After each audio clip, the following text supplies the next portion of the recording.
दोस्तों, हम इस सीरीज में आगे बढ़ते हुए मैं आपके लिए केमिस्ट्री पार्ट 3 लाया हूँ। अगर आपको सीरीज के बारे में नहीं पता तो ये सीरीज सिलेक्शन सीरीज मैं सीडीएस एस्पिरेंट्स के लिए लाया हूँ, जिसमें सारे इंपॉर्टेंट टॉपिक्स और वो टॉपिक्स जो आपके एग्जाम क्लियर करने के लिए इनफ होंगे। आपको कहीं और से पढ़ने की कुछ ज़रूरत नहीं। अगर आप इस सीरीज को ढंग से फॉलो करते हैं तो आप आराम से एग्जाम को क्लियर कर सकते हैं बिना कोई बहुत एक्स्ट्रा एफर्ट डाले। तो स्टार्ट करते हैं। आज हम पार्ट 3 करेंगे केमिस्ट्री का। अब दोस्तों, इस पार्ट के अंदर हमने देखा था, पहले मैटर के बारे में पढ़ा, फिर हमने मैटर्स को दो अलग कैटेगरीज में डिवाइड करा, वो है एसिड बेस। अब हम मैटर को और दो नई कैटेगरीज में डिवाइड करने जा रहे हैं, वो है मेटल्स एंड नॉन मेटल्स। ये भी मैटर ही है सब कुछ, बट इनकी कुछ अलग प्रॉपर्टीज हैं, इसीलिए इनको अलग कैटेगराइज कर दिया है। तो मेटल्स के बारे में पहले हम देखते हैं। मेटल सुनेंगे तो सबसे पहले दिमाग में यही आता है, कोई चीज़ हार्ड शाइनी। लोहा आता है सबसे पहले ज़्यादातर सबके दिमाग में, आयरन। हाँ दोस्तों, तो मेटल वो चीज़ होते हैं ज़्यादातर सॉलिड होते हैं, शाइनी होते हैं, है ना। और कैसे होते हैं? सोनोरस होते हैं, मतलब साउंड प्रोड्यूस करते हैं। अगर उन्हें स्टक करते हैं, मेटल्स को आप स्टक करोगे तो कुछ साउंड प्रोड्यूस करेंगे। High melting and boiling point होता है मेटल्स का। और क्या होता है मेटल्स का? गुड कंडक्टर ऑफ इलेक्ट्रिसिटी होते हैं, heat and electricity. Good heat and electricity conductor होते हैं भाई। ठीक है, ये चीजें हमारी होती है। और दो नई और प्रॉपर्टीज हैं डिफरेंट, जो आपने नाम सुना होगा तो बहुत अच्छा, नहीं सुना होगा तो मेलिएबल एंड डक्टाइल। और डक्टाइल होते हैं, मतलब मेटल्स को डक्टाइल मतलब क्या होता है? डक्टाइल मेटल्स की वो प्रॉपर्टी जिसमें हम मेटल्स को थिन वायर्स के अंदर बना सकते हैं। थिन वायर के अंदर, उसे डक्टाइल बोलते हैं। मतलब कितना भी बड़ा मेटल हो, मोटा मेटल हो, उसको पिघला कर हम उसको थिन वायर्स में बना सकते हैं। इस प्रॉपर्टी को डक्टाइल बोलते हैं। और जब मेटल्स को हम थिन शीट्स के अंदर बना सकते हैं, है ना, हम लोहे को कितनी पतली शीट में बनाते हैं। और भी बहुत सारे मेटल है, अलॉयज है, कॉपर हो गया, इन सबको शीट्स में बना सकते हैं। इस प्रॉपर्टी को मेलिएबिलिटी बोलते हैं। ठीक है, ये दो और प्रॉपर्टी। तो ऐसी कोई अगर चीज है, ये सारी उसमें प्रॉपर्टीज हैं ज्यादातर, मेजॉरिटी में, तो मेटल कहलाएगी। ठीक है, अब देखो, good conductor of heat and electricity metals होते हैं। तो इसीलिए सबसे best conductor of heat and electricity metals में से आते हैं, जैसे कि सिल्वर सबसे ज्यादा good conductor of heat and electricity है मेटल्स के अंदर। उसके बाद आता है आपका कॉपर। ठीक, ये दोनों है बहुत अच्छे कंडक्टर है, बट सिल्वर की सबसे ज्यादा है, सेकंड नंबर पे कॉपर की है। सिल्वर, देखो, हमारी जो वायर्स होती हैं होम में वो कॉपर की होती हैं, इसीलिए क्योंकि गुड कंडक्टर ऑफ इलेक्ट्रिसिटी है। सिल्वर की क्यों नहीं होती? पहली चीज तो भाई महंगा बहुत है ना। दूसरी चीज, क्योंकि कम क्वांटिटी में अवेलेबल है नेचर में, इसलिए महंगा है। दूसरी चीज, सिल्वर ना डीकम्पोज हो जाता है, मतलब बहुत जल्दी डीकम्पोज हो जाता है। इतना सिल्वर का आप वायर बनाओगे, वो कुछ दिनों बाद इतना ही बच जाएगा, क्योंकि डीकम्पोज होकर झड़ने लग कम हो जाएगा, इलेक्ट्रिसिटी पास करते रहेगी उसको। तो ये दो चीजें हैं। बाकी आपको यही ध्यान रखे तो बहुत है कि सिल्वर सबसे अच्छा कंडक्टर है, सेकंड नंबर पर कॉपर। कॉपर को हम इसलिए यूज करते हैं क्योंकि वो चीप होता है ज्यादातर होम में। ठीक है, आगे हम देखते हैं हमारा नॉन मेटल्स। नॉन मेटल्स क्या करते हैं? देखो, जो भी नॉन मेटल्स हैं,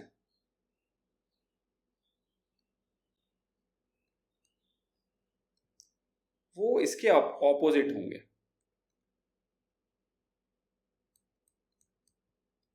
ठीक है, इसके ऑपोजिट होंगे मेटल्स के। क्या होगा कि भाई ज्यादातर जो नॉन मेटल्स होते हैं वो सॉलिड या फिर गैस में होते हैं ज्यादातर।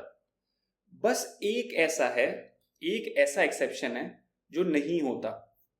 एक ऐसा एक्सेप्शन है आपके पास जो नहीं होता, वो है ब्रोमीन। ब्रोमीन किस में होता है? लिक्विड में। ये चीज हम ध्यान रखेंगे। ब्रोमीन एक नॉन मेटल है, ज्यादातर नॉन मेटल सॉलिड गैस में होते हैं, बट ब्रोमीन लिक्विड में होता है। और नॉन मेटल्स की सारी प्रॉपर्टीज मेटल्स के उल्टी हैं भाई। शाइनी नहीं होते, सोनरस नहीं होते, हाई मेल्टिंग बॉइलिंग पॉइंट नहीं होता उनका, good conductor of heat and electricity नहीं होते, मेलिएबल और डक्टाइल नहीं है, है ना। तो ये चीज इनके बिल्कुल ऑपोजिट है। अब ये मैंने बताया मेटल्स नॉन मेटल्स के बारे में, बट मैंने हमेशा बताया साइंस में हमेशा कुछ एक्सेप्शंस होती है ना, हर रूल सबके लिए काम नहीं करता। तो उन एक्सेप्शंस को देखते हैं दोस्तों, है ना, क्या होती हैं एक्सेप्शंस। तो ये जो प्रॉपर्टीज हैं इनकी एक्सेप्शंस क्या है? तो पहली एक्सेप्शंस तो ज्यादातर सबको पता ही है, वो है मर्क्यूरी। अब मर्क्यूरी का क्या है कि भाई पहली बात तो मैंने बताया मेटल सॉलिड होते हैं, मर्क्यूरी लिक्विड होता है रूम टेम्परेचर पे। पहली चीज तो ये। कहाँ देखने को हमें मर्क्यूरी मिलता है? ज्यादातर हमें मर्क्यूरी देखने को मिलता है हमारे थर्मोमीटर्स में, है ना। तो थर्मोमीटर्स में आप देखोगे कि मर्क्यूरी होता है, तो वो लिक्विड होता है। अब तो डिजिटल थर्मोमीटर्स आते हैं, बट पहले जो थर्मोमीटर्स आते थे उसमें मर्क्यूरी होता था टेम्परेचर देखने के लिए। अगर टेम्परेचर हाई है तो जल्दी से उठ जाता था, जल्दी से गिर जाता था, तो लिक्विड होता था। तो हम लोगों ने तो देखा है, पता नहीं आप लोगों ने इतना, खैर मैं इतना बड़ा नहीं है ना, बट वो ना एकदम ही गायब हो गए, इसीलिए मैं बोल। तो लिक्विड होता है। और दूसरी चीज क्या होता है, हमने देखा metals are good conductors of electricity and heat. Mercury poor conductor भी होता है इलेक्ट्रिसिटी का। ये भी हमें थोड़ा ध्यान रखना है। इतना अच्छा कंडक्टर नहीं होता, वो बहुत ज्यादा इलेक्ट्रिसिटी का अच्छा कंडक्टर नहीं कहते हैं, ठीक है, बट हाँ ठीक है। अब दूसरी चीज हमारी होगी, एक्सेप्शंस क्या होंगे। हमने देखा है कि जो मेटल्स हैं उनका high melting and boiling point होता है, बट दो ऐसे मेटल्स हैं जैसे गैलियम एंड सीजियम। सीजियम, इनका क्या होता है भाई? Low melt and boiling point, low melting and boiling point इतना कम होता है कि भाई ये पाम में ही मेल्ट कर जाते हैं। अगर आप इन्हें हाथ में लोगे ना, तो आपके हाथ, क्योंकि हमारी बॉडी भी वार्म होती है, तो उससे ही मेल्ट कर जाएंगे, पाम में ही मेल्ट कर जाते हैं। तो ये भी एक एक्सेप्शन है, बहुत बड़ा एक्सेप्शन, ठीक है। तीसरा एक्सेप्शन है आयोडीन। आयोडीन एक नॉन मेटल है, नॉन मेटल है। हमने देखा नॉन मेटल लस्ट्रस नहीं होते। मैंने बताया कि जो भी प्रॉपर्टीज मेटल की उनके उल्टा, मतलब शाइनी नहीं होते। बट आयोडीन क्या होता है? लस्ट्रस, शाइनी होता है।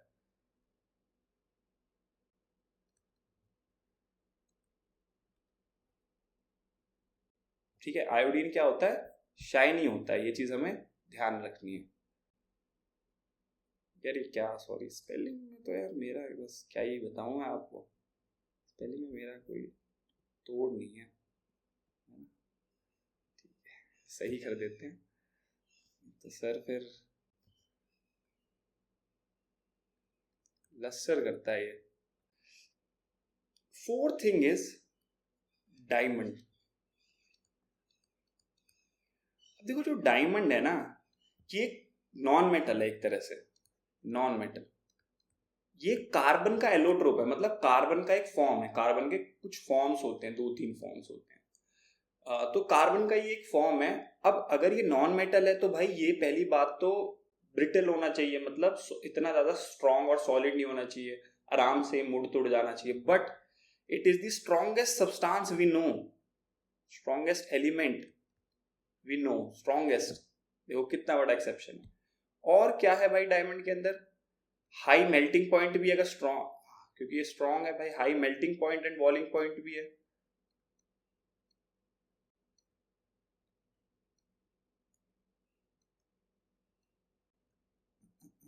चल जा भाई, क्या हो गया? High melting and boiling point भी है इसका, ये भी है ना इसके बारे में, ठीक है। तो ये भी बहुत बड़ा एक एक्सेप्शन हो गया आपके लिए। आगे देखते हैं। आगे नेक्स्ट हो गया आपका ग्रेफाइट। अब ग्रेफाइट के अंदर ऐसा क्या है? ग्रेफाइट भी क्या है, एक नॉन मेटल है, कार्बन का ही एलोट्रोप है, मतलब कार्बन की फॉर्म। वो सब हम आगे देखेंगे कार्बन का एलोट्रोप क्या होता है। अब ग्रेफाइट के अंदर है भाई, ये भी एक नॉन मेटल है। ग्रेफाइट हमें पता है नॉन मेटल्स क्या होते हैं, पुअर कंडक्टर ऑफ इलेक्ट्रिसिटी होते हैं, but graphite is a good conductor of electricity. ठीक है, मैं यहाँ पे शॉर्ट फॉर्म में लिखता हूँ ताकि टाइम और वो बचे, तो आप ध्यान रखना, खुद के नोट्स बनना। गुड कंडक्टर ऑफ इलेक्ट्रिसिटी, ये चीज पता, ये चीज इंपॉर्टेंट है भाई। और कौन सा है भाई, और है आपका कुछ एलिमेंट्स हो गए जैसे कि लिथियम, सोडियम और पोटेशियम। ये लोग मेटल्स हैं, बट मेटल्स से एक एक्सेप्शन है इनका बिहेवियर, वो है कि ये सॉफ्ट होते हैं और इनकी लो डेंसिटी होती है। ये सॉफ्ट हैं और इनकी लो डेंसिटी, इतने सॉफ्ट होते हैं कि ये नाइफ से भी कट हो सकते हैं। ये कट, अब इन्हें चक्कू से आराम से ऐसे स्लाइस हो जाते हैं, कट हो जाते हैं आराम से नाइफ से भी। ठीक है, ये तीनों लिथियम, सोडियम और पोटेशियम। अब ठीक है, ये नॉन मेटल्स देख लिए, इनके एक्सेप्शंस देख लिए। अब दोस्तों आगे चलते हैं। अब देखो, हमें एक चीज पता है कि हमने पिछले चैप्टर में पढ़ी थी कि मेटल ऑक्साइड्स, आगे देखते हैं कि जो मेटल ऑक्साइड्स होते हैं वो क्या होते हैं, बेसिक इन नेचर होते हैं और बेसिस से ही ज्यादा रिएक्ट करते हैं। और जो आपका नॉन मेटल ऑक्साइड्स हैं, नॉन एम ऑक्साइड्स, वो एसिडिक होते हैं। ये हमने पिछली क्लास में देखा है, आपने देखी हो तो पिछली क्लास। अब एक और नए तरह के हमारे कंपाउंड ऐसे बनते हैं जो कि जिनको बोलते हैं हम एम्फोटेरिक ऑक्साइड्स। एम्फोटेरिक ऑक्साइड कैसे होते हैं, ऐसे मेटल और नॉन मेटल के ऑक्साइड्स जो दोनों नेचर दिखाएं, एसिडिक भी बेसिक भी, चाहे वो मेटेलिक ऑक्साइड हो चाहे नॉन मेटेलिक ऑक्साइड हो, बट वो दोनों नेचर दिखा रहा है, एसिडिक नेचर भी बेसिक नेचर भी, मतलब एसिड से भी रिएक्ट हो रहा है, बेसिक से भी। उनको बोलते हैं non metal oxides, acidic plus basic, है ना। इसके बारे में PYQ भी आपके आ रखे हैं बस। और इनके एग्जाम्पल क्या है, aluminium oxide, zinc oxide, lead oxide, है ना, ये सारे इसके एग्जाम्पल है। देखो सारे एल्यूमिनियम, ये सारे मेटल ऑक्साइड्स हैं, बट सिर्फ ये बेसिक ही नहीं है, बेसिक तो होंगे मेटल ऑक्साइड्स, ये एसिडिक भी है, तो दोनों नेचर दिखाते हैं। ठीक है सर, आगे बताइए। अब देखो आगे जो नेक्स्ट हमारा है वो हम देखेंगे रिएक्टिविटी। ठीक है, अब ये रिएक्टिविटी क्या है सर, देखो हमने पिछले चैप्टर में रिएक्टिविटी देखी थी किसकी, मेटल्स की रिएक्टिविटी टेबल मैंने आपको दिखाया था कि इसके अंदर कौन सी इससे ज्यादा रिएक्ट करता है, तभी वो डिस्प्लेसमेंट रिएक्शन करते हैं। अगर कोई एलिमेंट दूसरे से ज्यादा रिएक्ट कर रहा है उसको डिस्प्लेस कर देगा। अब इसी रिएक्टिविटी सीरीज में हम ये देखेंगे कि ये लोग ना पानी से भी अलग अलग तरीके से रिएक्ट करते हैं। ठीक है, देखते हैं कैसे क्या रिएक्ट कर रहे हैं, ऐसा क्या रिएक्ट कर रहे हैं। देखो ये रिएक्टिविटी सीरीज हमने देखी थी, इसको थोड़ा बड़ा कर लेते हैं दोस्तों। ठीक है, अब हमने देखा था कि ये लोग ना अलग अलग ऊपर से नीचे तक रिएक्टिविटी कम होती जा रही है, सबसे ज्यादा रिएक्टिव है सबसे नीचे ये। अगर मैं किसी एक रिएक्शन में सिल्वर है और पोटेशियम है, तो पोटेशियम सिल्वर को आराम से डिस्प्लेस कर देगा क्योंकि वो ज्यादा रिएक्टिव है, ये तो होता है। बट अब हम देखेंगे इनका वाटर के साथ रिएक्शन, वाटर रिएक्शन पानी के साथ ही कैसे रिएक्ट करते हैं। वैसे तो ज्यादातर सारे एसिड ही पानी, सारे मेटल्स पानी के साथ रिएक्ट करते हैं, बट कुछ नहीं भी करते, कुछ अलग फॉर्म ऑफ वाटर के साथ रिएक्ट करते हैं। तो देखते हैं। तो जो सबसे पहले ऊपर के दो भाई है ना अपने सबसे बड़े, पोटेशियम और सोडियम, ये सबसे ज्यादा रिएक्टिव है, तो उनका थोड़ा नखरा है ना, सबसे ज्यादा रिएक्टिव है, नखरे वाले। तो ये क्या करते हैं, कोल्ड वाटर के साथ रिएक्ट करते हैं मेरे भाई, कोल्ड वाटर के साथ, नॉर्मल वाटर के साथ रिएक्ट नहीं करेंगे। अब गर्मियां आए हैं तो भाई इनको क्या चाहिए भाई, ठंडा पानी ही चाहिए नहाने के लिए, कुछ भी हो जाए। और क्या करेंगे, और ये मतलब बहुत रिएक्टिव है, तो दूसरी चीज इनके बारे में और पता होनी चाहिए कि ये इनको कोल्ड वाटर के साथ रिएक्ट करेंगे तभी इनको पानी में भी नहीं रखते, है ना, क्योंकि इतने रिएक्टिव हो जाते हैं। आग पानी में ही जो हाइड्रोजन रिएक्ट कर निकालते हैं और उस हाइड्रोजन में आग लग जाती है तभी की तभी। और ये एयर के अंदर भी रिएक्ट कर जाते हैं मेरे भाई, इतने रिएक्टिव है।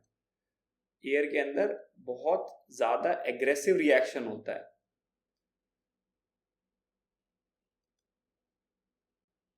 एग्रेसिव रिएक्ट करते हैं और फायर पकड़ लेते हैं ये, ठीक है। तो एयर के अंदर भी, तो मतलब एयर में किससे रिएक्ट करते हैं, ऑक्सीजन से रिएक्ट करते हैं और आग पकड़ लेते हैं, तो बहुत रिएक्टिव। इसलिए इनको किस में रखा जाता है, इनको मिट्टी के तेल में रखा जाता है, केरोसिन ऑयल में। केरोसिन ऑयल में नहीं रखा जाता है कि भाई ना ये पानी है ना ये हवा में रिएक्ट कर रहे हैं, तो अंदर रहो केरोसिन ऑयल में, ठीक है। अब दूसरे हमारे भाई आ गए कैल्शियम, तीसरा। तो जो कैल्शियम भाई है ये किसके साथ रिएक्ट करता है, ये नॉर्मल वाटर के साथ रिएक्ट करता है, बट ये लेस वायलेंट है, इट इज लेस वायलेंट, और वाटर के साथ ये रिएक्ट करता है, वाटर के साथ, ठीक है। अब तीसरे हमारे हैं, अब कैल्शियम के बारे में एक चीज और कि पानी के साथ रिएक्ट करेगा। अब जब भी हम ये रिएक्शन हमने पहले भी देखी थी कि जब भी मेटल्स प्लस वाटर आप रिएक्ट कराएंगे, मेटल को पानी के साथ रिएक्ट कराएंगे तो हाइड्रोजन लिबरेट होगी, ठीक है, हाइड्रोजन लिबरेट होता है। तो जो हाइड्रोजन यहाँ पे लिबरेट होगा ना, वो इस कैल्शियम को फ्लोट कराएगा। मतलब कैल्शियम है, रिएक्शन हुआ और कैल्शियम बचा हुआ है, कैल्शियम के नीचे हाइड्रोजन बबल्स उसको ऊपर ले आएंगे कैल्शियम को, और कैल्शियम वाटर के ऊपर फ्लोट करता दिखेगा आपको। तो किसकी वजह से होता है, हाइड्रोजन बबल्स की वजह से, ठीक है, बिल्कुल सर, ठीक है। अब तीसरी चीज हम देखते हैं, तीसरा हम देखेंगे अपना मैग्नीशियम।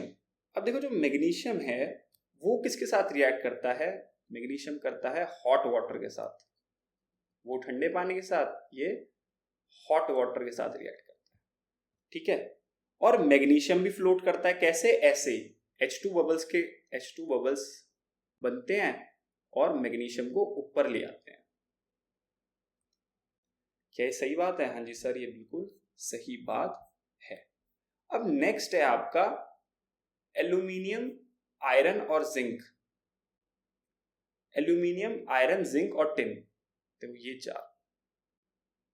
चार भाई हैं, बहुत खास है। एक होता है ना कुछ, आप अगर आप तीन चार, हम लोग जैसे 3 सिबलिंग्स है, तो 1 2 बहुत ही ज्यादा साथ रहते हैं, उनमें से भी तो बिल्कुल साथ रहते हैं। इनका क्या है भाई कि ये ना, यहीं पे मैं आपको बता देता हूँ, चलो आगे बताएंगे। ये ना एक ऑक्साइड लेयर बना लेते हैं सारे अपने ऊपर, ऑक्साइड लेयर। सो क्या होता है, अगर ऑक्साइड लेयर पहले से ही इन्होंने अपने में बना ली,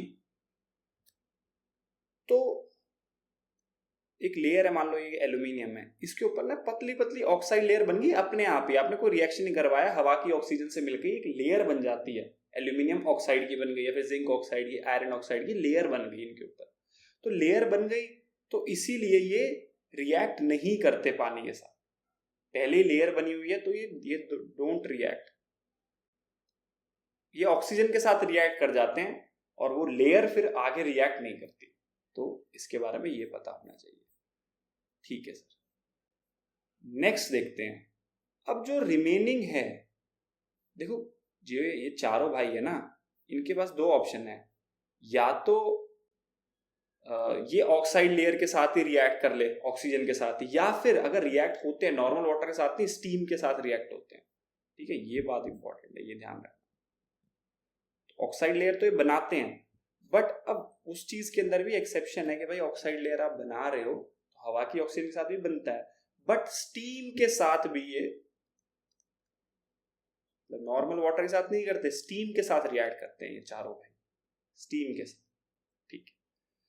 नेक्स्ट आप देखेंगे अगले जो हैं, दे डोंट रिएक्ट, है ना, ये सबसे फैमिली के अंदर नटखट और छोटे तो नहीं कहूँगा, गोल्ड तो बहुत बड़े हैं, बट स्टिल ये चुपचाप रहते हैं, ये रिएक्ट ही नहीं करते किसी के साथ। ये जो बचे हैं आपके लेड तक,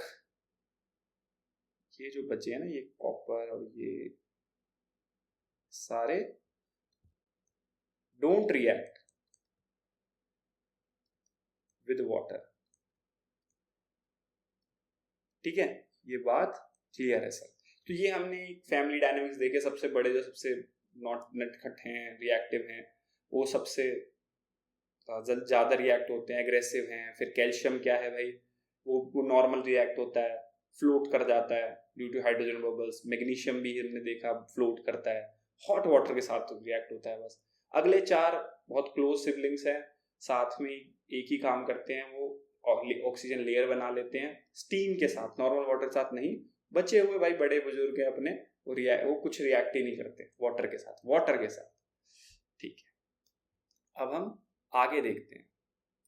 अब देखो, हमें एक चीज पता थी, हमने पिछली क्लास में देखी थी कि जब मेटल और एसिड रिएक्ट करते हैं तो H2 गैस निकलती है। देखी थी सर? बिल्कुल देखी थी।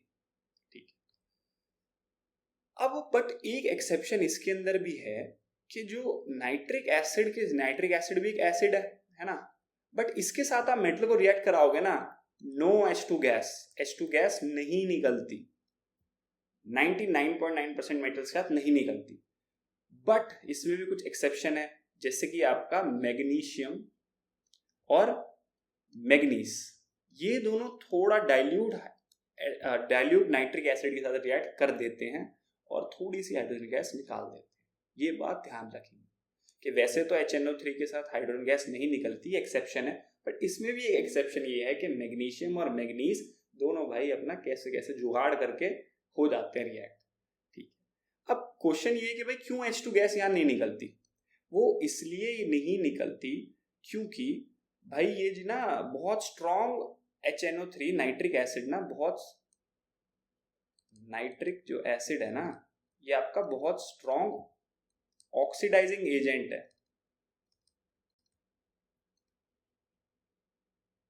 ठीक है, ये आपका बहुत स्ट्रॉन्ग ऑक्सीडाइजिंग एजेंट है। अब ऑक्सीडाइजिंग एजेंट क्या करता है? ये ऑक्सीडाइजिंग एजेंट का मतलब हाइड्रोजन को ये ऑक्सीडाइज कर देता है और वाटर बना देता है।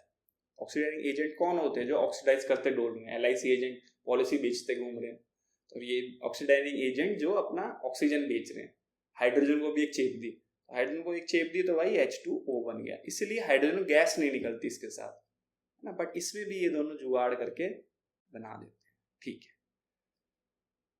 एक चीज और क्या पता होनी चाहिए, हमारा जो कॉपर है ना, कॉपर भी एक मेटल है, वो HCl के साथ रिएक्ट नहीं करता, या फिर हम बोल सकते हैं डाइल्यूट HCl के साथ रिएक्ट नहीं करता। वैसे हमने देखा है मेटल और एसिड रिएक्ट करके ये बनाते हैं, बट कॉपर डाइल्यूट HCl के साथ रिएक्ट नहीं करता। ये भी हमें बात पता होनी चाहिए। ठीक है, अब ना यार दोस्तों, एक हमारा ना सॉल्यूशन होता है एसिड्स का, इसका नाम है एक्वा रीजिया। वो ना बहुत ही स्ट्रॉन्ग एसिड्स का कॉम्बिनेशन है एक्वा रीजिया। किस किस का? ये है HCl और नाइट्रिक एसिड का। इनका कॉम्बिनेशन है 3:1 में, 3:1 में 3 ये लिए, 3 लीटर HCl लिया, 1 लीटर HNO3 लिया, दोनों को मिला दिया, एक्वा रीजिया बन गया।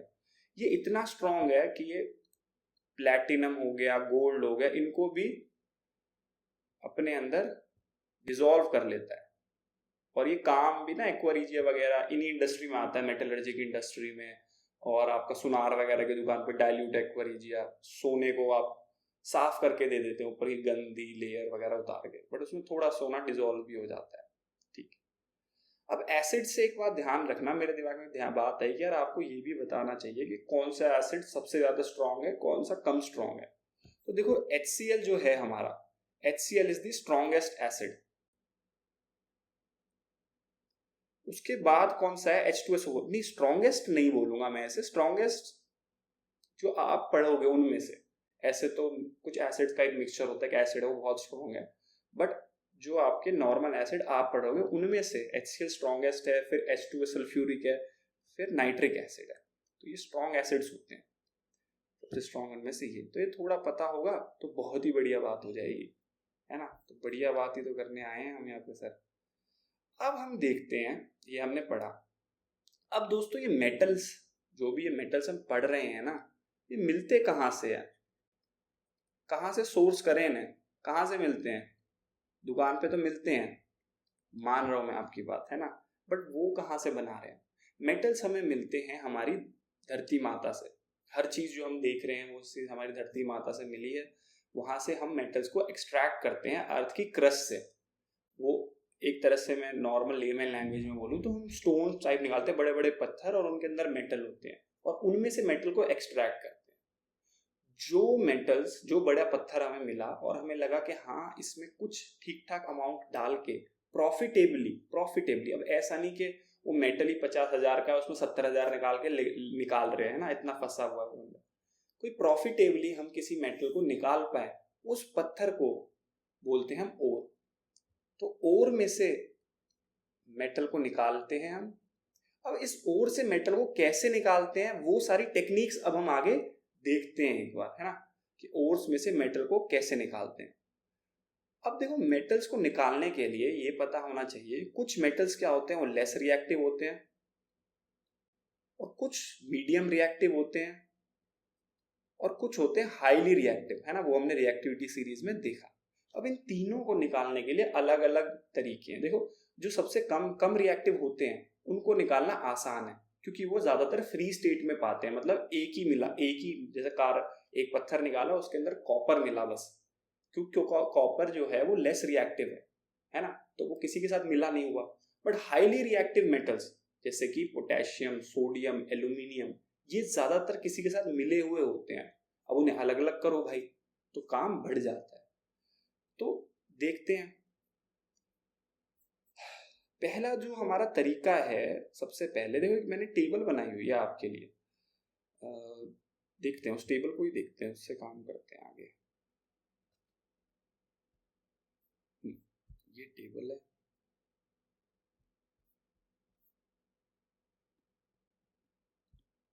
अब देखो इसमें और मिला आपको, और मिलने के बाद आपने और मिला आपको कि भाई प्रॉफिटेबली इसमें से निकाल सकते हैं। देखो हाईली रिएक्टिव मेटल्स सबसे पहले देखते हैं लो रिएक्टिव मेटल्स कैसे निकलते हैं ना। लो रिएक्टिव मेटल्स कैसे निकल सकते हैं कि सबसे पहले तो आप लो रिएक्टिव मेटल्स का और निकलेगा, सबसे पहले लो रिएक्टिव मेटल्स का और निकलेगा। ज्यादातर लो रिएक्टिव मेटल जैसे सल्फाइड के साथ मिक्स होके आ रखे हैं, मतलब किसी का और है, सल्फाइड और है, या फिर उसके अंदर सल्फाइड्स के साथ, सल्फर्स के साथ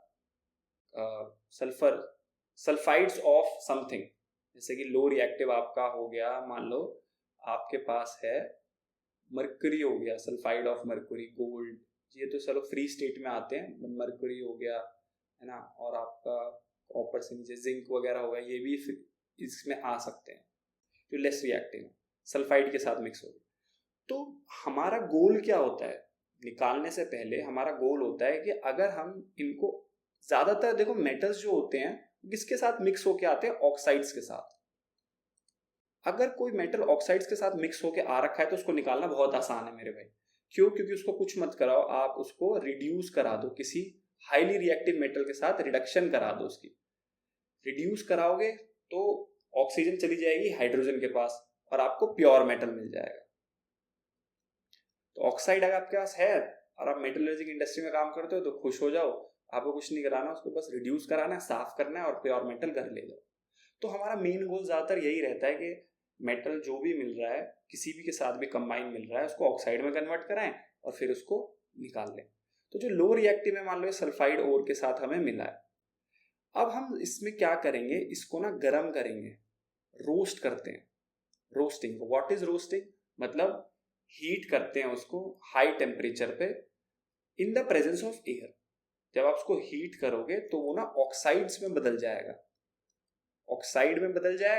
और फिर उस ऑक्साइड को, वही जो मैंने बताया था, रिड्यूस करेंगे तो मेटल मिल जाएगा और रिफाइनिंग। अब रिफाइनिंग क्या होती है, ये हर प्रोसेस के एंड में होती है कि जो मेटल मिल गया है उसमें थोड़ा बहुत गंदगी बची है उसको और साफ कर लेते हैं, वो भी हम देखेंगे आगे। तो ये सबसे आसान है लो रिएक्टिव निकालना। अब मीडियम रिएक्टिविटी वालों को कैसे निकालते हैं, ये दो तरह की फॉर्म में मिलते हैं, कार्बोनेट्स और सल्फाइड ओर। सल्फाइड ओर पहले भी मिल रहा था हमें, मतलब किसी मेटल के साथ सल्फाइड चिपका पड़ा है, किसी मेटल के साथ कार्बोनेट चिपका पड़ा है, तो उन दोनों को निकालने का अलग है। सल्फाइड वालों को तो वही रोस्टिंग कराओ, गर्म करो in the presence of air, normal heating. यहाँ पे कैल्सिनेशन में क्या होता है, हीटिंग तो कर रहे हो आप normal, but in the limited supply of air, air की लिमिटेड सप्लाई रखनी है आपको। तो ये दोनों प्रोसेस करने के बाद आपको ऑक्साइड मिलेंगे जैसे मैंने यहाँ बताया था, और फिर उसके बाद उनको रिड्यूस करा दोगे आप और आपको प्योर मेटल मिल जाएगा। अब जो हाईली रिएक्टिव होते हैं ना मेरे भाई, हाईली रिएक्टिव, वो इन दोनों गरम वरम करने से, ऑक्साइड बनाने से नहीं होगा उसका कुछ काम। उसके लिए आपको एक बहुत ही स्ट्रॉन्ग मेथड करना पड़ेगा, वो है इलेक्ट्रोलिसिस। इलेक्ट्रिसिटी पास करनी पड़ेगी, जिससे क्या है आपका अलग अलग हो जाएंगे, जो दो मिक्सचर मिला है आपको मेटल्स का वो अलग अलग हो जाएंगे।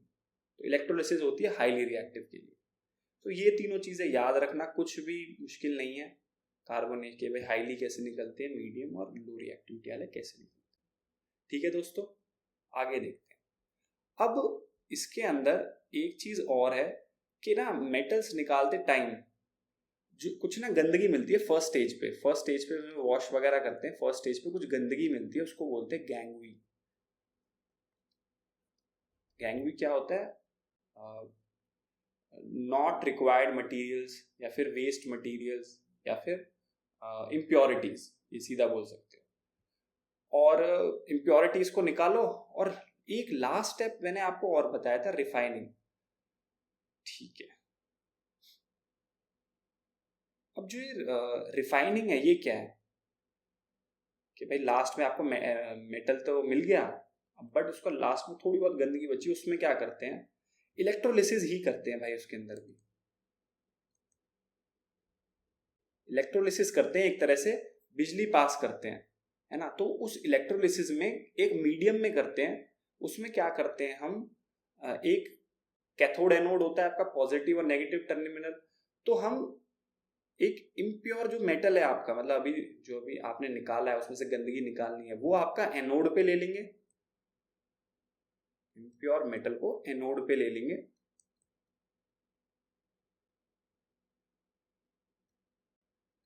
ठीक है, और आपका एक प्योर मेटल कैथोड पे ले लेंगे और बिजली पास कराएंगे। तो क्या होगा, यहां से थोड़ा प्योर मेटल झड़ेगा, यहां से थोड़ा इम्प्योर मेटल झड़ेगा। इम्प्योर मेटल में से इम्प्योरिटी निकल के नीचे डिपॉजिट हो जाएगी पानी के अंदर या जो भी सॉल्यूशन आपने लिया। तो ये होता है आपका रिफाइनिंग। ज्यादा नहीं, इतना पता होना चाहिए। इलेक्ट्रोलिसिस होती है, इसमें इम्प्योर मेटल लेते हैं जो आपको साफ करना है और उसे एनोड पे लगा देते हैं, ठीक है, पॉजिटिव टर्मिनल।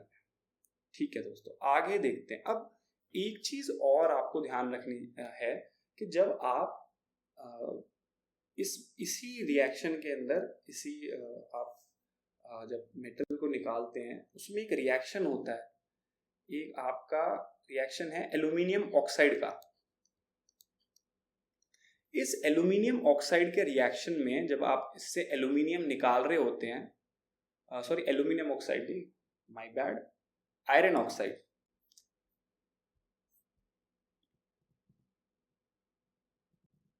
आयरन ऑक्साइड भाई, आयरन ऑक्साइड हमने जब पता करा कि यार ये आयरन ऑक्साइड को जब हम हीट करते हैं एल्यूमिनियम के साथ, वो हमने इसी में पता करा था, इसी के टाइम पे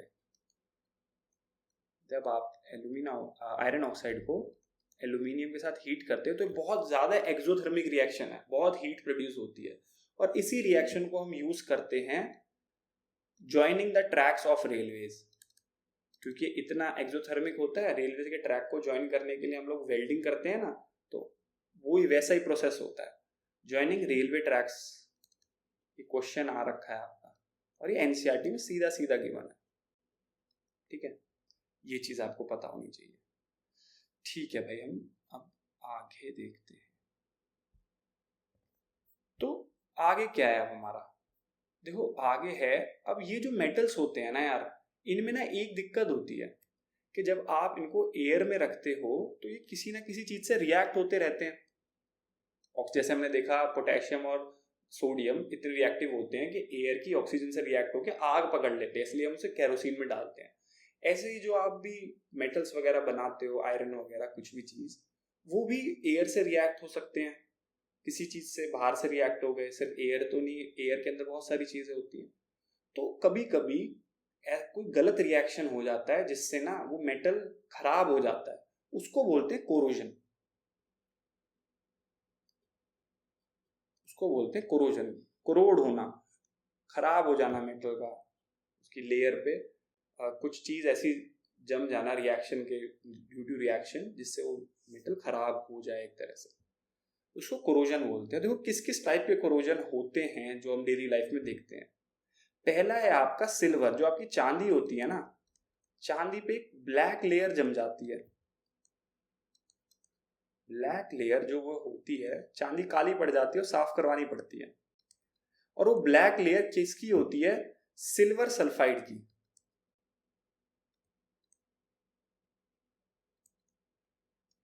जिसको फॉर्मूला है H2S, सॉरी Ag2S।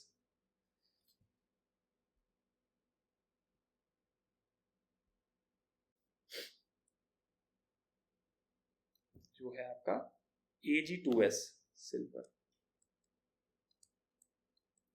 क्यों? क्योंकि जो ब्लैक लेयर कैसे बनती है, सिल्वर ना और बहुत कम चीजों के साथ रिएक्ट होता है वैसे तो, बट सल्फर के साथ रिएक्ट होता है, जो कि एयर के अंदर सल्फर होती है, सल्फर के साथ रिएक्ट होता है और क्या बना लेता है? ब्लैक लेयर बना लेता है। दूसरी चीज जो हमें पता होनी चाहिए वो है आपका कॉपर। कॉपर कैसे करोड़ होती है? आप घर में कोई तांबे का बर्तन हो कॉपर का, तो वो देखना कि वो ना कभी कभी कहीं ना कहीं से हरा हो जाता है। क्या हो जाता है? ग्रीन। सबके अपने अपने कलर है भाई फेवरेट करोड़ होने के, तो ये ग्रीन लेयर बना लेता है। वो ग्रीन लेयर किसकी होती है? कॉपर कार्बोनेट की। कॉपर कार्बोनेट की। तो मतलब वो कार्बन डाइऑक्साइड के साथ एक तरह से रिएक्ट कर जाता है हवा के अंदर। कॉपर कार्बोनेट, ठीक है। और आपको क्या पता होना चाहिए, ये चीज आपको पता होना चाहिए, गोल्ड नहीं करता। बस गोल्ड ही एक ऐसी चीज है कि वो नो करोजन,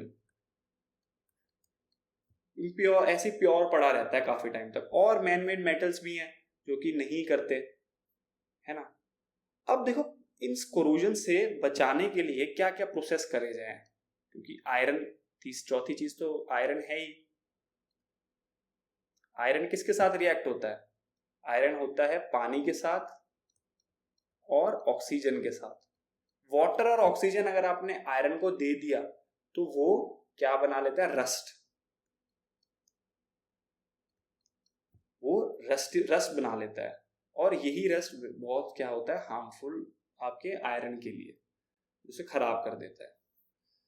अब इसको प्रिवेंट कैसे करें, कैसे बचाया जाए इन मेटल्स को? देखो बहुत सारे तरीके हैं। एक तरीका है आपका गैल्वेनाइजेशन। गैल्वेनाइजेशन में हम क्या करते हैं, किसी मेटल के ऊपर ना जिंक लेयर चढ़ा देते हैं। जिंक लेयर चढ़ा देते हैं। कौन कैसे चढ़ाते हैं? इलेक्ट्रोलिसिस से ही चढ़ाते हैं। कैथोड एनोड पे एक जो मेटल आपको जिसके ऊपर लेयर चढ़ानी है, एक कैथोड पे उसको रख देंगे, एनोड पे जिंक को रख देंगे और इलेक्ट्रोलिसिस कराएंगे, तो जिंक की लेयर उस मेटल पे चढ़ जाएगी। ठीक है, ये आपको पता होना चाहिए। अब ये जो गैल्वेनाइजेशन है ना, ये सब पे नहीं होता, ये ना सिर्फ जिंक आयरन पे होगा। और आयरन का एक अलॉय है। अब अलॉय क्या होते हैं, हमने पहले भी देखा था, कुछ थोड़ा बात करी थी। अलॉय होते हैं दो मेटल के से मिला के एक नया टाइप ऑफ मेटल बनाना, उसको अलॉय बोलते हैं। उसको मेटल तो नहीं बोलते, मेटेलिक अलॉय बोलते हैं। न्यू टाइप ऑफ मेटल दो मेटल से मिलके। तो आयरन पे हो सकता है बस गैल्वेनाइजेशन, या फिर हो सकता है स्टेनलेस स्टील पे, एसएस बोलते हैं उसे। ये बहुत वाइडली यूज होता है घरों में, हर जगह, स्टेनलेस स्टील। अब और क्या है हमारे पास? हमारे पास है एनोडाइजेशन।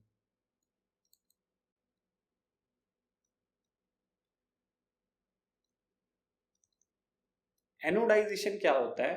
ऑक्सीजन की लेयर बना लेता है एक मेटल अपने ऊपर, जैसे कि एल्यूमिनियम O3।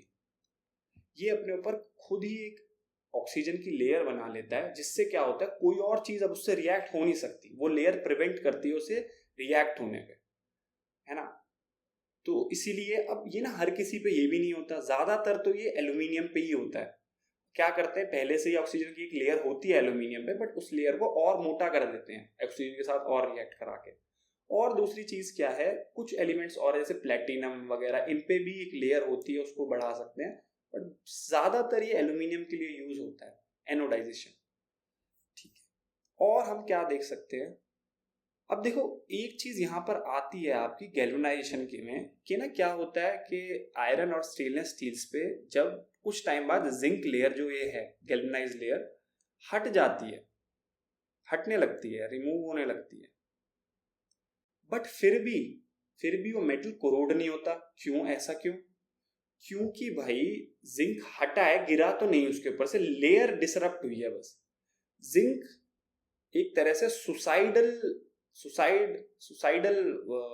जैसे कि ल्यूकोप्लास्ट होता है, लाइसोसोम्स होते हैं ना, सुसाइडल कैरेक्टर, तो इसका भी सुसाइडल कैरेक्टर होता है कि भाई मरते मरते भी बचा जाता है, कि जब लेयर हट भी रही होती है तो कोई और रिएक्ट होने आ रहा है मेटल से, उसको वो रिएक्ट नहीं होने देता, जिंक रिएक्ट हो जाता है उस मेटल से, उस चीज से, ज्यादातर वो ऑक्सीजन है ना, आयरन ऑक्सीजन से ही तो बचता है, तो जिंक ऑक्सीजन के साथ खुद रिएक्ट हो जाता है, मेटल को रिएक्ट नहीं होने देता। तो ऐसे जिंक रिमूवल होने के बाद भी प्रोटेक्ट करता है ना, मरने के बाद भी बचाता है ना। व्हाट अ लवली स्टोरी है, लव स्टोरीज में ही होता है तो। ठीक है, और हम क्या देखते हैं, अब ना हम बात करते हैं अलॉयस की। हमने देखा अलॉयस क्या होते हैं, दो मेटल्स को एक साथ जोड़ के नया टाइप ऑफ मेटल बन जाता है। अब अलॉयस किस किस टाइप के हम देख सकते हैं, हमें जो एनसीईआरटीज मेंशन्ड है वो हमें पता होने चाहिए, जो वाइडली यूज होते हैं। पहला अलॉय है आपका स्टेनलेस स्टील, एसएस, जो हमने ऊपर देखा। ये किससे बना है, आपका आयरन का अलॉय है, मतलब सबसे ज्यादा बड़ा कॉन्स्टिट्यूशन इसमें आयरन का है, सबसे ज्यादा आयरन है। आयरन के अंदर निकल है और क्रोमियम है, Cr, इन तीनों चीजों का ये अलॉय है। और कौन सा अलॉय है, देखो जो मरकरी के अलॉय होते हैं, मरकरी के जो अलॉय होते हैं उनको बोलते हैं एमेलगम। ये चीज भी ध्यान रखेंगे, मरकरी के अलॉयस को एमेलगम बोलते हैं। ठीक है, आगे देखते हैं और क्या होता है। और भाई जो अलॉयस के बारे में, पहले अलॉय पहले देख लो सारे कौन से होते हैं ना। नेक्स्ट अलॉय है ब्रास। अब जो ब्रास है वो किसका अलॉय है, ब्रास और कॉपर, सॉरी कॉपर कह तो रहा हूं, हो सकता है भाई हमसे भी चीजें हो सकती है, क्यों, ब्रास और ब्रोंज। क्यों कॉपर लिखा मैंने, क्योंकि कॉपर के अलॉय हैं, दोनों ही कॉपर के अलॉय हैं। कॉपर की कॉन्स्टिट्यूशन इसके अंदर, कॉपर एज अ कॉन्स्टिट्यूएंट इसके अंदर ज्यादा है। ठीक है, ये है ब्रास है कॉपर और जिंक का, ब्रोंज है कॉपर और टिन का, Sn। ये चीज ध्यान रखेंगे, बिल्कुल सब ध्यान रखेंगे। नेक्स्ट अलॉय है सोल्डर। सोल्डर किस में काम आता है, वेल्डिंग में।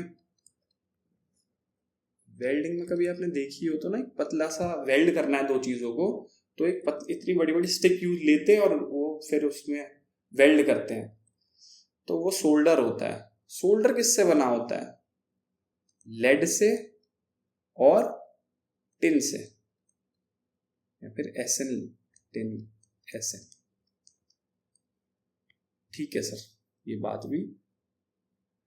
अब एक चीज आपको पता होनी चाहिए अलॉयस के बारे में, कि अलॉय, अब अगर मान लो सिल्वर एक बहुत अच्छा कंडक्टर है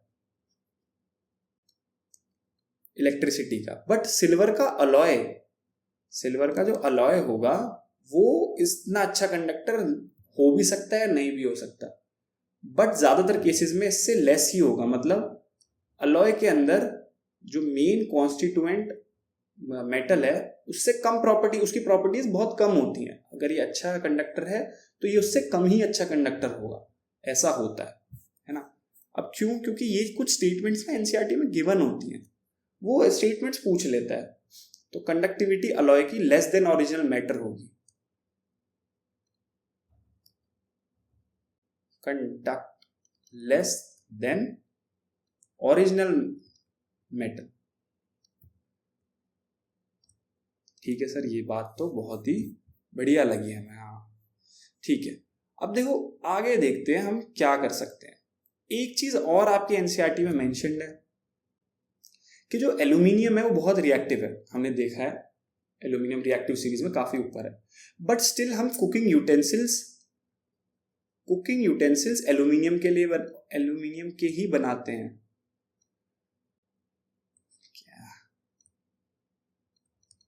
ठीक है, एल्यूमिनियम की ही बनाते। क्यों भाई? खाने में रिएक्ट हो गया तो फिर वो तो हार्मफुल हो सकता है। बट इसका आंसर ये है कि भाई एल्यूमिनियम के बारे में पता है कि वो ना ऑक्सीजन की लेयर बना लेता है, एल्यूमिनियम ऑक्साइड, हमेशा अपने ऊपर, है ना। और वो एल्यूमिनियम की लेयर वेरी लेस रिएक्टिव होती है, वेरी लेस रिएक्टिव होती है। इसीलिए कुकिंग में कोई प्रॉब्लम नहीं है, हार्मफुल नहीं होता, क्योंकि वो लेयर रिएक्ट नहीं करेगी। एल्यूमिनियम तो कर देगा बट वो लेयर रिएक्ट नहीं करेगी। ठीक है, इसलिए बोलते हैं कभी भी जो आपका पैन्स वगैरह होते हैं ना, वो घिस जाते हैं, जब वो घिसने लगते हैं तो उनमें ज्यादा खाना नहीं बनाना चाहिए। ठीक है सर, आगे बताओ कुछ, आगे देखते हैं। अब देखो एक हमारा एलिमेंट है टंगस्टन। टंगस्टन का हाईएस्ट मेल्टिंग पॉइंट होता है भाई, हाईएस्ट मेल्टिंग पॉइंट टंगस्टन का होता है। हाईएस्ट कौन से मेटल का होता है? Melting point. अब इसीलिए ना ये बल्ब में भी यूज होता है एज अ फिलामेंट। बल्ब किस उससे चलता है? इलेक्ट्रिक एनर्जी को हीट लाइट एनर्जी में कन्वर्ट करता है कि भाई इलेक्ट्रिसिटी पास करी, टंगस्टन मेल्ट हो नहीं रहा, तो मेल्ट नहीं होगा तो क्या करेगा? रेजिस्टेंस प्रोवाइड करेगा, जिससे लाइट ग्लो होगी। इसी प्रिंसिपल पे तो बल्ब लाइट ग्लो करता है। तो टंगस्टन हमें पता है बल्ब के अंदर एज अ फिलामेंट यूज होता है, बल्ब फिलामेंट, ये भी लिख लेते हैं। मैं तो यहाँ बस छोटे छोटे पॉइंट्स लिखूंगा, समझाऊंगा, नोट्स आपको ही बनाने हैं। और गैस बल्ब के अंदर आर्गन गैस को भरते हैं, ऑक्सीजन को नहीं रहने देते, नॉर्मल एयर को नहीं रहने देते, क्योंकि एयर के अंदर बहुत सारी गैसेस होती हैं, तो कौन सी टंगस्टन के साथ रिएक्ट कर जाए क्या पता। और क्योंकि आर्गन एक इनर्ट गैस है, इनर्ट नॉन रिएक्टिव, तो वो रिएक्ट नहीं करेगी और बल्ब हमारा अच्छी तरह जलता रहेगा। ठीक है सर, अब देखो यार एक चीज है, अब हम पहले तो आगे बढ़ते हैं।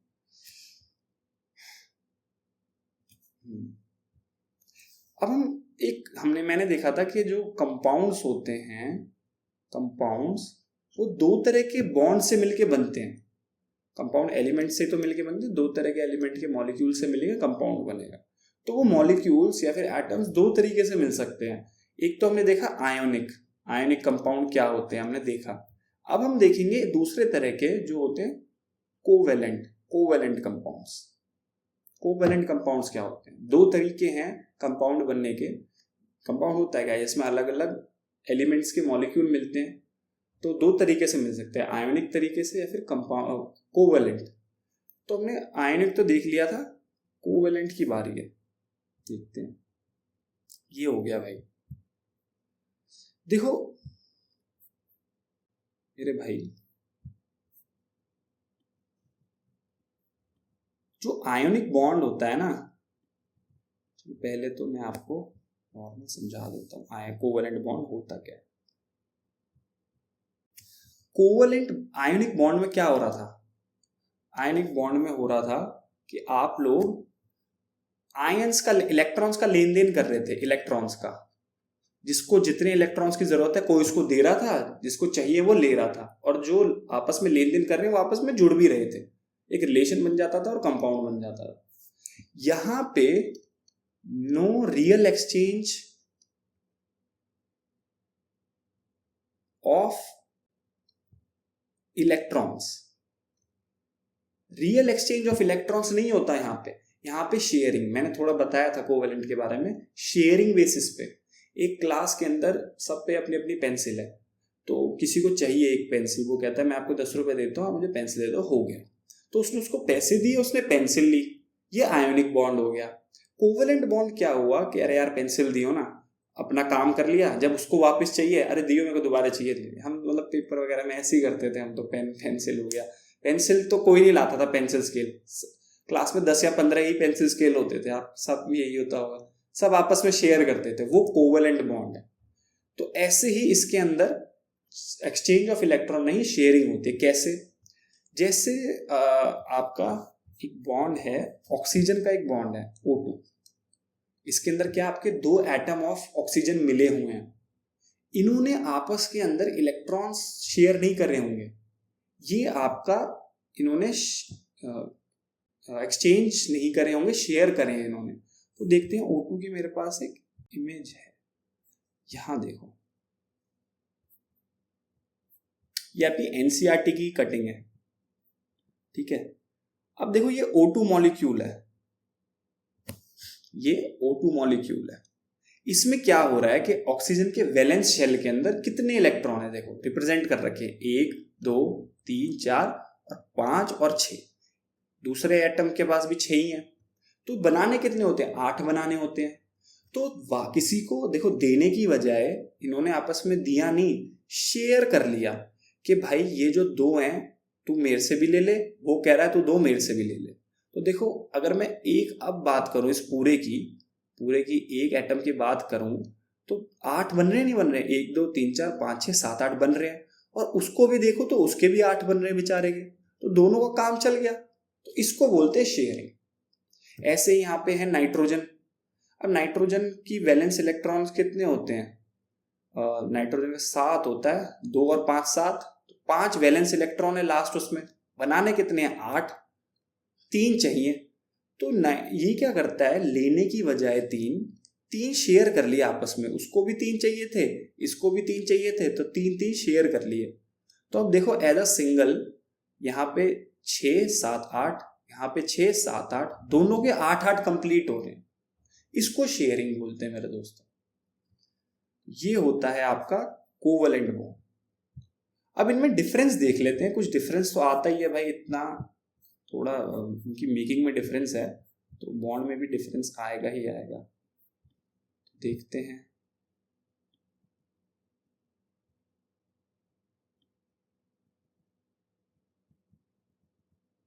ठीक है, तो क्या है डेफिनेशन, क्या है? ये ट्रांसफर करता है इलेक्ट्रॉन्स को और ये करता है शेयरिंग ऑफ इलेक्ट्रॉन्स को। ठीक है, ये देख लिया हमने।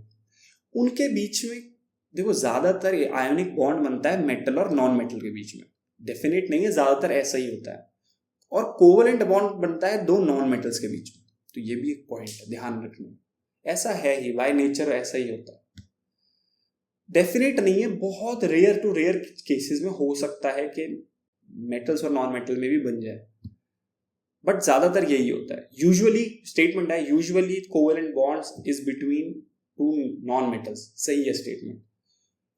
Covalent bond is always formed between 2 non metals, गलत है, ऑलवेज नहीं, ये चीजें पता होनी चाहिए।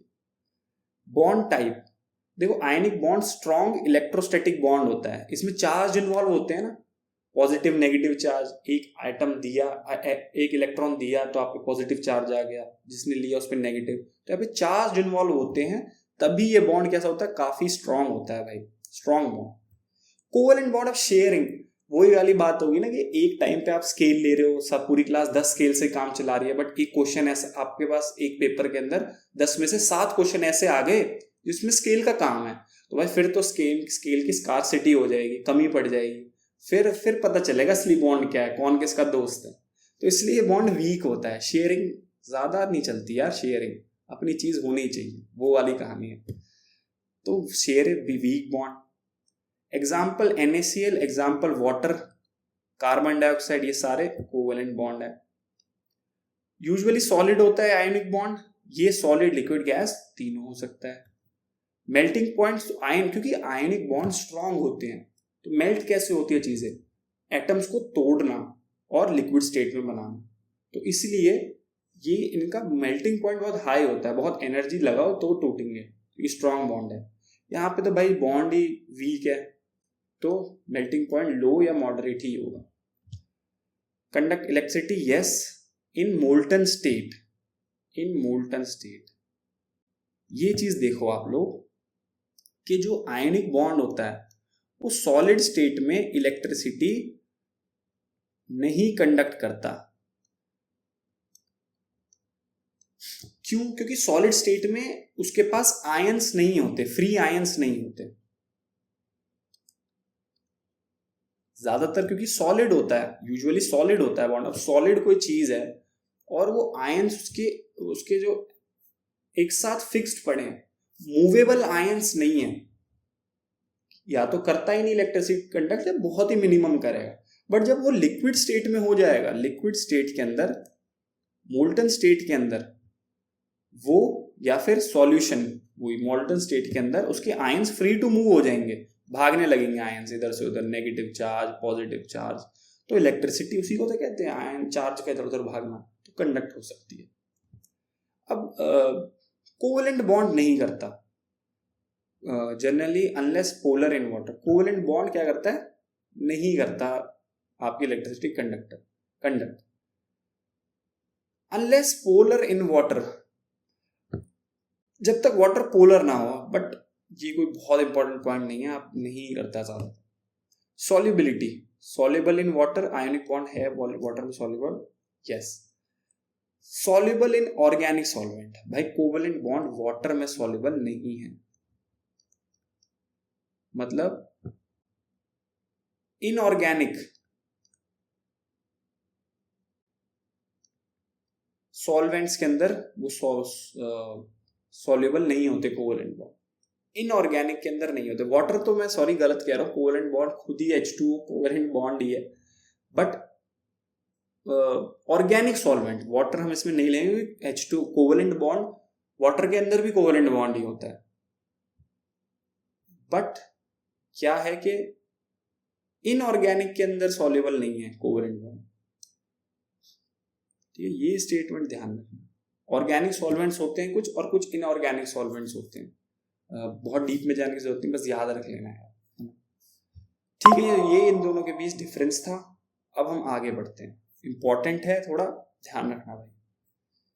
ठीक है, अब हम बात करते हैं भाई हमारी नेक्स्ट इंपॉर्टेंट चीज के बारे में, जो है आपका कार्बन। देखो कार्बन है ना जो, वो बहुत ही इंटरेस्टिंग है। कार्बन का जो नेचर है वो बहुत अलग है। कार्बन एक नॉन मेटल है, carbon is a non metal, और इसका नेचर बड़ा इंटरेस्टिंग है। इसका नेचर है वर्सेटाइल नेचर है, वर्सेटाइल नेचर है, अलग बहुत ज्यादा। कार्बन ना बहुत लंबी लंबी लॉन्ग चेन्स बना लेता है, लॉन्ग चेन्स बनाता है कार्बन के साथ ही, कार्बन एंड हाइड्रोजन के साथ बहुत लंबी लंबी चेन्स बना लेता है। कोई और मेटल या नॉन मेटल ऐसा नहीं करता दिखता हमें। तो ऐसा क्यों? इसके पीछे कुछ रीजंस है। कार्बन की ने कुछ स्पेशल एबिलिटीज हैं। अब वो क्या है कि, और दूसरी बात, इसके कार्बन कार्बन बॉन्ड बहुत स्टेबल भी होते हैं। Carbon bond, carbon hydrogen bond बहुत लंबे भी हैं और बहुत स्टेबल भी। दो रीजन है उसके पीछे, दो तीन रीजन। एक है आपका टेट्रावेलेंट, कार्बन इज टेट्रावेलेंट, मतलब इसकी 4 वैलेंसीज हैं, 4 फ्री इलेक्ट्रॉन्स हैं, 4 इलेक्ट्रॉन्स टू पेयर विद। अब जैसे कि ये होगा कार्बन, हमने देखा था कि शेयरिंग पे बनाता है, नॉन मेटल है, ये भी कैसे बॉन्ड्स बनाता है? कोवेलेंट बॉन्ड बनाता है। तो मान लो एक CH4 मीथेन आपका एक कंपाउंड है, तो देखो कैसे बनाता है वो। 4 कार्बन, कार्बन की वैलेंसी क्या होती है? 4, मतलब 4 तरह से, 4 जगह से बॉन्ड हो सकता है, और 4 है आपके पास हाइड्रोजन है। तो देखो ऐसे बॉन्ड बना लेंगे, शेयर कर लेंगे, शेयर कर लिया। हाइड्रोजन के पास 1 इलेक्ट्रॉन फ्री होता है बस, तो हाइड्रोजन को 2 बनाने होते हैं, तो देखो हाइड्रोजन के 2 बन गए। कार्बन को 8 बनाने, तो देखो कार्बन को 8 बन गए, 1 2 3 4 5 6 7, तो दोनों का काम बन गया शेयरिंग कर। तो ऐसे क्योंकि इसके पास 4 वैलेंसी होती हैं तो ये 4 अलग अलग डायरेक्शन में और लंबी चेन्स बना सकता है, 4 जगह से जुड़ सकता है। तो इसीलिए एक तो स्पेशल इसकी एबिलिटी ये है। दूसरी इसकी एबिलिटी है भाई, ये है स्मॉल इन साइज। अगर स्मॉल साइज है तो फिर छोटे छोटे कार्बन है आपस में मिलते चले जाते हैं। जो न्यूक्लियस है, क्योंकि जब बॉन्ड बनता है तो अब ये गिव अवे तो कर नहीं रहे इलेक्ट्रॉन्स को, इलेक्ट्रॉन वहीं का वहीं है, तो जो न्यूक्लियस है उसको थोड़ा पावर लगानी पड़ती है इलेक्ट्रॉन को होल्ड करने के लिए। तो क्योंकि ये स्मॉल इन साइज है तो न्यूक्लियस आराम से होल्ड कर सकता है इन्हें, लंबी लंबी चेन्स को। तो इतना बस ध्यान रखना है, क्योंकि ये स्मॉल इन साइज है इसलिए ये आराम से होल्ड हो जाते हैं। तीसरी चीज है कैटिनेशन, इसको बोलते हैं कैटिनेशन। मतलब इसकी एक और कार्बन कार्बन बहुत स्ट्रॉन्ग बॉन्ड बनाते हैं और स्टेबल बॉन्ड बनाते हैं, इसी चीज को कैटिनेशन बोलते हैं। ठीक है, strong and stable bond of carbon carbon, ये भी एक इसकी प्रॉपर्टी है कि अपने एक भाई बंधु के साथ जुड़ के बहुत स्ट्रॉन्ग और स्टेबल बॉन्ड बना लेते हैं ना कार्बन कार्बन के साथ। तो ये 3 प्रॉपर्टी है कार्बन की जिससे ये लॉन्ग चेन्स बना लेता है और इतनी लंबी लंबी और स्टेबल चेन्स बनती है। ठीक है भाई, अब हम कार्बन के बारे में ही कुछ चीज आगे देखते हैं। मैंने स्टार्टिंग में बताया था डायमंड और ग्रेफाइट के बारे में कि कार्बन्स के कुछ फॉर्म्स भी होते हैं, उनको ही बोलते हैं एलोट्रोप ऑफ कार्बन। अब पहला तो हमने देखा था क्या होता है डायमंड, यहां पे हम 3 एलोट्रोप ऑफ कार्बन पढ़ेंगे। डायमंड हमने देखा था हार्डेस्ट होता है सबसे ज्यादा, वो हाई मेल्टिंग बॉइलिंग पॉइंट होता है। तो डायमंड के बारे में और क्या पता होना चाहिए, इसका स्ट्रक्चर पता होना चाहिए डायमंड का। डायमंड का स्ट्रक्चर है कि भाई एक कार्बन 4 कार्बन्स के साथ बॉन्डेड होता है ना। और कैसा बनाता है, 3D स्ट्रक्चर बनाता है एक। इनके स्ट्रक्चर्स मैंने शायद ऐड करे हैं स्लाइड में, ये देखो, ये है आपके डायमंड का स्ट्रक्चर। देखो एक 3D स्ट्रक्चर बना रहा है। 1 carbon is attached to 4 carbons, each carbon atom forms 4 covalent bond with other carbon to form tetrahedral structure. कैसा स्ट्रक्चर होता है इसका,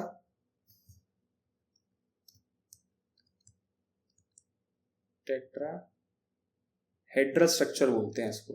एक कार्बन 4 कार्बन के साथ जुड़ा पड़ा है और 3D स्ट्रक्चर बना। ठीक है सर, और कुछ और नेक्स्ट है हमारा ग्रेफाइट। ग्रेफाइट का स्ट्रक्चर क्या है, जो ये आपका साइड में है, ये ग्रेफाइट का स्ट्रक्चर है। इस स्ट्रक्चर को क्या बोलते हैं, इसको बोलते हैं हेक्सागोनल एरी।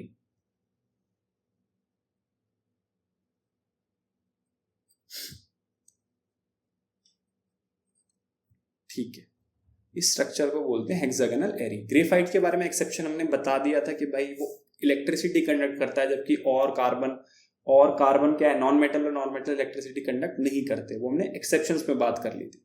ये ग्रेफाइट का है और वो डायमंड का है।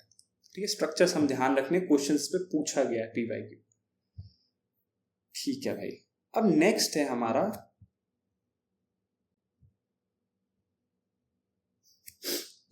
क्या है, थर्ड स्ट्रक्चर है हमारा फलरेंस।